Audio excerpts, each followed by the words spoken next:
खाटू श्याम बाबा का प्रसिद्ध मंदिर राजस्थान के सीकर जिले में स्थित है। खाटू श्याम जी को भगवान श्री कृष्ण का अवतार माना जाता है। देश के करोड़ों लोग खाटू श्याम जी की पूजा करते हैं। खाटू श्याम जी मंदिर में हर वक्त भक्तों का तांता लगा रहता है और विशेष रूप से होली से कुछ दिन पहले सीकर जिले में खाटू श्याम जी का विशाल मेला आयोजित होता है, जिसमें राजस्थान सहित अन्य प्रदेशों के श्रद्धालु भी बाबा के दर्शन करने आते हैं। खाटू श्याम जी की कहानी महाभारत काल से शुरू होती है, जिस वक्त उनका नाम बर्बरीक था। बर्बरीक भीम का पौत्र और घटोत्कच का पुत्र था। बर्बरीक बचपन से ही बहुत वीर योद्धा था। बर्बरीक ने अपनी माँ से युद्ध कला सीखी थी। बर्बरीक देवी शक्ति का बहुत बड़ा भक्त था। एक बार बर्बरीक ने देवी शक्ति की कठोर तपस्या की। बर्बरीक की कठिन तपस्या को देखकर देवी शक्ति वहां प्रकट हुई। आंखें खोलो पुत्र। प्रणाम माते। तुम्हारा कल्याण हो पुत्र। मैं तुम्हारी तपस्या से अति प्रसन्न हूँ। बोलो क्या वरदान चाहिए। माते, आपने मुझे दर्शन देकर कृतार्थ कर दिया। अब तो बस एक ही अभिलाषा है कि आपका आशीर्वाद सदैव मुझ पर बना रहे और मैं अपना संपूर्ण जीवन दीन दुखियों की सहायता में व्यतीत कर सकूं। तथास्तु, तुम सदा दुर्बलों का सहारा बनोगे। मैं तुम्हें ऐसी शक्ति प्रदान करूंगी जो तीनों लोकों में किसी के पास भी नहीं है। पर ज्ञात रहे पुत्र, तुम्हें इन शक्तियों का दुरुपयोग नहीं करना। भगवती शक्ति ने बर्बरीक को 3 दिव्य बाण वरदान स्वरूप दिए। वो बाण अपने लक्ष्य को भेद कर वापस लौट आते थे। इसी वजह से बर्बरीक अजेय हो गया। बर्बरीक अपनी माता के पास पहुंचा और देवी शक्ति के दिए वरदानों के बारे में बताया। माँ, मैं भी कौरव और पांडव के युद्ध में जाना चाहता हूँ। मेरी युद्ध में जाने की बहुत इच्छा है। पुत्र बर्बरीक, मैं जानती हूँ तुम एक महान योद्धा हो, इसलिए मैं तुम्हें रोकूंगी नहीं, पर मुझे वचन दो कि तुम हारे का सहारा बनोगे। तुम युद्ध में हारने वाले की तरफ से लड़ोगे। मैं आपको वचन देता हूँ, मैं हारने वाले की ओर से ही युद्ध करूंगा। अपनी माँ को वचन देकर बर्बरीक नील घोड़े पर सवार होकर 3 बाण लेकर रवाना हो गया। भगवान कृष्ण तो अंतर्यामी है, वो ये सब लीला होते देख रहे थे। भगवान कृष्ण जानते थे कि बर्बरीक केवल हार रही सेना की तरफ से लड़ेगा, और वो ये भी जानते थे कि कौरवों को भी बर्बरीक के इस वचन के बारे में पता है। बर्बरीक कौरवों का सहयोग कर पांडवों का विनाश कर देगा। इस प्रकार जब वो कौरवों की तरफ से लड़ेगा तो पांडवों की लड़ रही सेना कमजोर हो जाएगी। उसके बाद वो पांडवों की सेना में चला जाएगा। इस तरह वो दोनों सेनाओं में घूमता रहेगा। श्री कृष्ण को पता था अगर बर्बरीक इस युद्ध में शामिल हुआ तो कोई भी सेना नहीं जीत पाएगी और अंत में कौरव पांडव दोनों का विनाश हो जाएगा और केवल बर्बरीक शेष रह जाएगा। इसलिए रास्ते में ही श्री कृष्ण ने ब्राह्मण का वेश धारण कर बर्बरीक को रोका। बर्बरीक को रोकने का अब एक ही उपाय है। मुझे बर्बरीक से उसके शीश का दान मांगना होगा। हे महावीर योद्धा, तुम कौन हो? ये कुरुक्षेत्र की रणभूमि है। तुम कौरवों और पांडवों के युद्ध में क्या कर रहे हो? हे ब्राह्मण देव, मैं घटोत्कच का पुत्र बर्बरीक हूँ। मेरा प्रणाम स्वीकार कीजिए।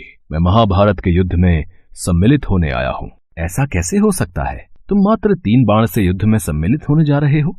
ब्राह्मण देव, ये बाण कोई साधारण बाण नहीं है। इनमें से मात्र 1 बाण भी शत्रु सेना को परास्त करने के लिए पर्याप्त है, और ऐसा करने के बाद बाण वापस तरकश में ही लौट आएगा।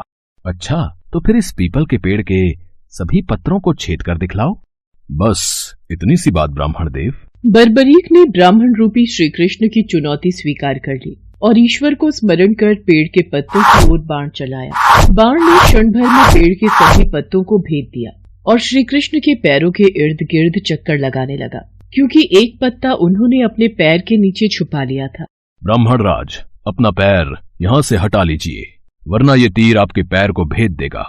ये तीर बिना लक्ष्य पूरा किए वापस तरकश में नहीं लौटते। बर्बरीक के तीर अचूक हैं, लेकिन अपने निशाने के बारे में खुद बर्बरीक को भी पता नहीं रहता है। असली रणभूमि में अगर मैं सभी पांडव भाइयों को अलग अलग कहीं छिपा भी दूंगा ताकि वो बर्बरीक का शिकार होने से बच जाएं, तब भी बर्बरीक के तीरों से कोई नहीं बच पाएगा। इन अचूक तीरों से कोई नहीं बच सकता है। हे वीर योद्धा, मैं तुम्हारे साहस की सराहना करता हूँ। मैं तुमसे दान स्वरूप कुछ मांगना चाहता हूँ। ब्राह्मण महाराज, यदि मेरे वश में होगा तो मैं आपकी इच्छा स्वरूप दान की अभिलाषा जरूर पूर्ण करूंगा।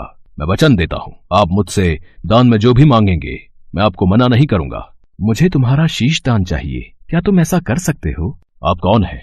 मुझे अपना परिचय दीजिए। आप मुझे ब्राह्मण नहीं दिखाई देते, कृपया करके मुझे अपने वास्तविक रूप से अवगत कीजिए।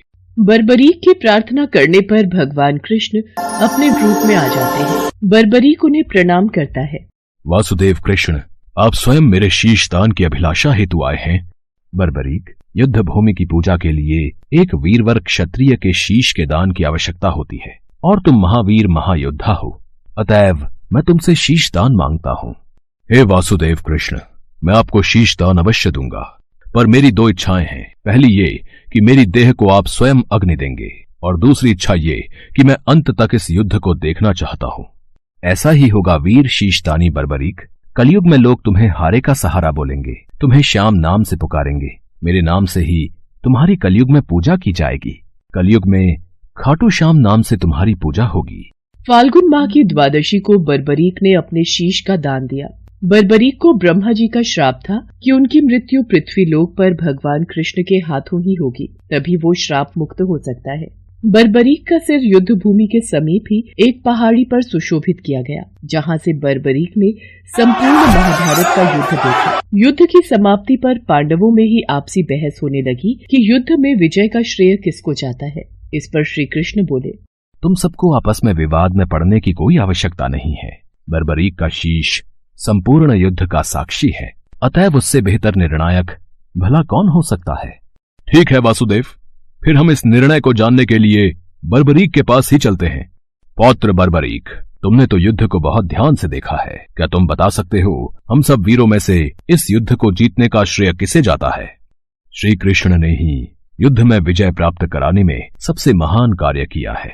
उनकी शिक्षा, उनकी उपस्थिति, उनकी युद्ध नीति ही निर्णायक थी। मुझे तो युद्ध भूमि में सिर्फ वासुदेव कृष्ण का सुदर्शन चक्र घूमता हुआ दिखाई दे रहा था, जो कि शत्रु सेना को काट रहा था। इस धर्म युद्ध को जीतने का संपूर्ण श्रेय भगवान श्री कृष्ण को ही जाता है। वीर बर्बरीक, तुम धन्य हो, तुमने बिल्कुल सही निष्कर्ष दिया। इसके पश्चात सभी पांडव बर्बरीक के निर्णय की सराहना करते हैं और भगवान कृष्ण से क्षमा मांगते हैं, क्योंकि वो जानते थे यदि स्वयं वासुदेव न होते तो ये धर्म युद्ध जीतना असंभव था। धर्म की विजय स्वयं वासुदेव कृष्ण के कारण ही हुई थी। भगवान कृष्ण के आशीर्वाद से बर्बरीक को कलयुग में श्याम नाम से पुकारा जाने लगा। आज भी खाटू श्याम जी महाराज के अनेकों भक्त रोजाना उनके दर्शन करने जाते हैं और उनसे मन वांछित फल की प्राप्ति करते हैं।